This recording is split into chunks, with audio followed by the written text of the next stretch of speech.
Alright guys, welcome to our welding and blueprint reading spacecast.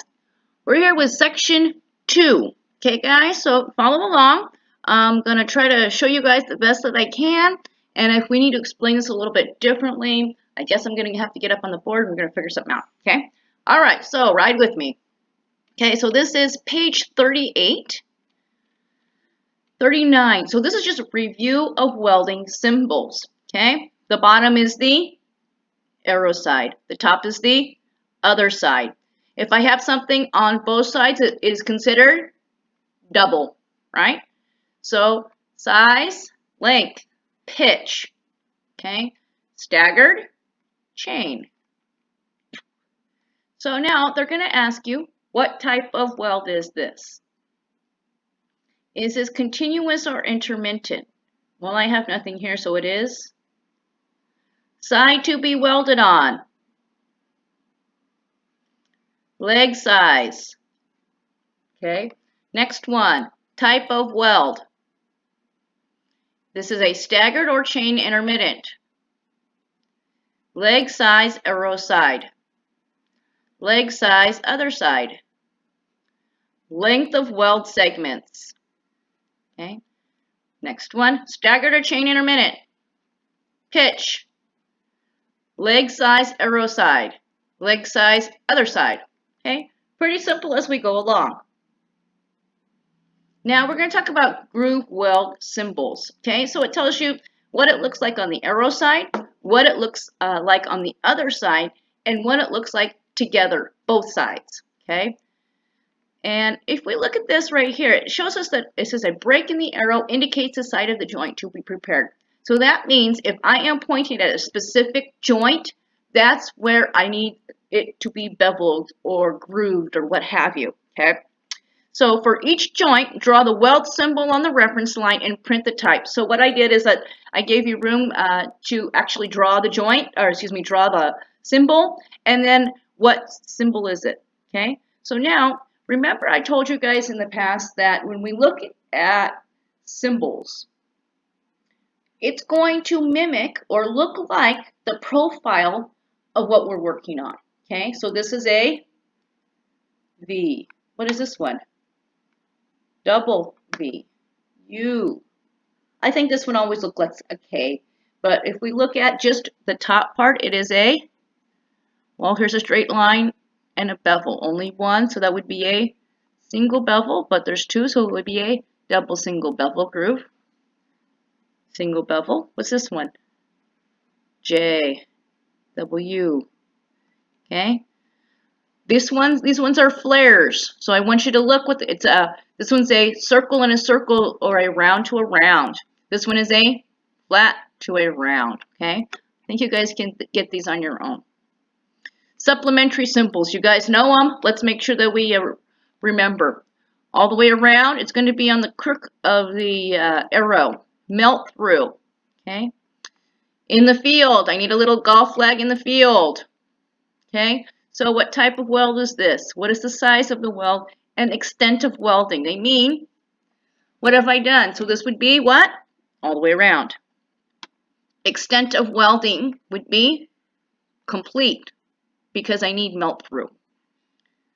Extent of welding and welding to be done. Well, this would be what? Continuous and welding to be done in the field. Okay, so now we understand that there can also be notes, right? So it says, complete the welds using the information. What type of weld is it? Where is it located at? What size on each side? What type of contour? And the finishing method. And then they want you to put a note in there, welding procedure per da-da-da-da-da-da. Same thing here, V groove, arrow side, depth of groove preparation, 1/2 inch, root opening an 8, groove angle 60 degrees, ER 4043. Contour. We know there is flat, convex, or concave, in like a cave, right? Out like a belly. So they want you to finish the symbol. So what is this? Out like a belly, flat, in like a cave, out like a belly, flat. Okay, we also know chipgra. Okay, chipgra. So it's going to ask you to use chipgra and tell you what is the type of the weld, what is my contour, and what is my finishing method. Okay, I think you guys got these pretty well. Plug welds. These ones can be a little bit interesting. So the way they like you guys to look at this is this information on the top is like an example.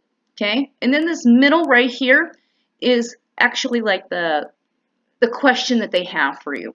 So it says, well, let's look at the example. So it shows me a plug weld that says from here to here, 2 inches to the center, and from here to here, 2 inches from the center. And it should be spaced at a 6-inch pitch, right? Diameter 1, okay? 60-degree countersink, a 1/2-inch fill, okay? All right, so what do we have? We have 3 inches from here to here to the center and 3 inches from here to here to the center.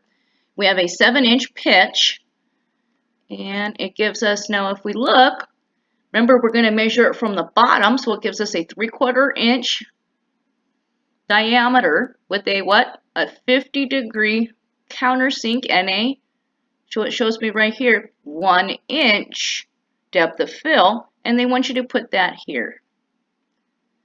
Okay. All right, so when the depth of fill is less than complete, it needs to be specified interiorly inside the box, right?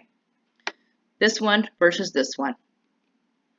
All right, so make sure that you use the information provided and fill out the information. You guys are pretty good with this, okay?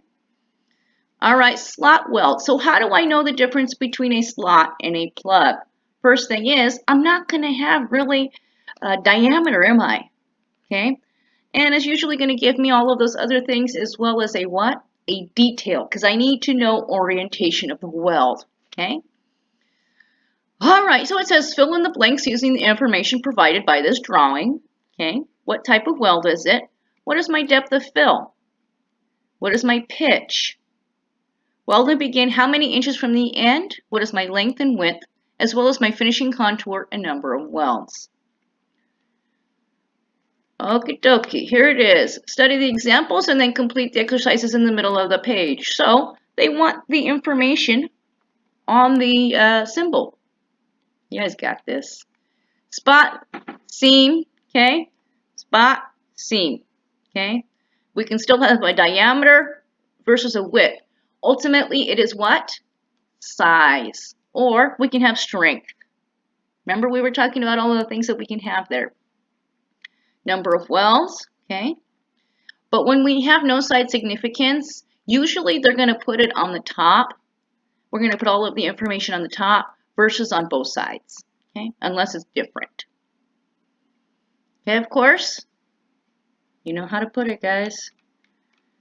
All right, edge weld, we know it goes on the edge.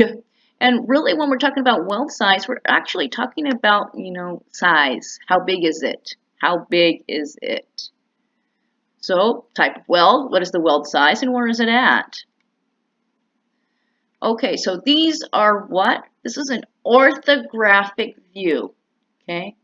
So, this is an orthographic view. I will always have a top, a front, and a side, and it will always be drawn in this way. Top, front, side. This is a pictorial view. This is my 3D view of what I'm working on, okay? This is really important concept for you guys to understand, and if you don't, you need to come to me so we can talk about it, okay? So top, front, and side, you will always draw it like this. They also are always relational to each other. So the top is going to be the same as the, I should say the same size. They're going to line up together so that we can see the relationship between the top and the front. And then the front and the side are also going to line up so that we can see the relationship there, okay? So now it says draw the orthographic views from the pictorial drawing. So what does the top look like? What does the front look like? What does the side look like? Okay, and usually when we get a pictorial view, this is how we see it, okay? Top, front, and side. Top, front, and side. So this is how we put it together. Okay, so now we have a top, a front, and a side. So we know that this top is 1 inch wide and 3 inches long. This front is 2 inches high and 3 inches long. And this side is 1 inch wide and 2 inches tall. Okay, all right, so now it's asking to draw the top, front, and side views and dimension each of them. So your top, your front, and your side. Okay, so what does the top look like? What does the front look like? What does the side look like? And now we're going to use the information that it gives us. What is our width? What is our length? Okay, and you're going to dimension it. So you're going to dimension it in the same way. So these lines here, these are called object lines. It shows the edge of the part. Okay, this line here is called an extension line. The best way I can explain it is the fish was this big. And when I stick my hand out and I put my fingers out, I'm showing you how big was it. Oh, it was about this big. I'm giving you a relationship with my hands to extend my piece to show you the edge of where I'm measuring. Okay, this is a dimension line. Okay. All right, so now we can see that contours can be a little interesting. Okay, so they want a 3-view or orthographic view of this joint and position the weld symbol in the correct location in the front view so that the front view should be the detail with the most. So what is my top going to look like? If I look straight down on this, what am I going to see? I'm going to see the edge of this part, and I'm going to see the edge of this part. What am I going to see on my front view? The edge of this part and the edge of this part. What am I going to see on the side view? The edge of this part and the edge of this part. Okay, guys, let me do another part 2 for you. This is getting kind of long. All right, ask questions if you need it, okay?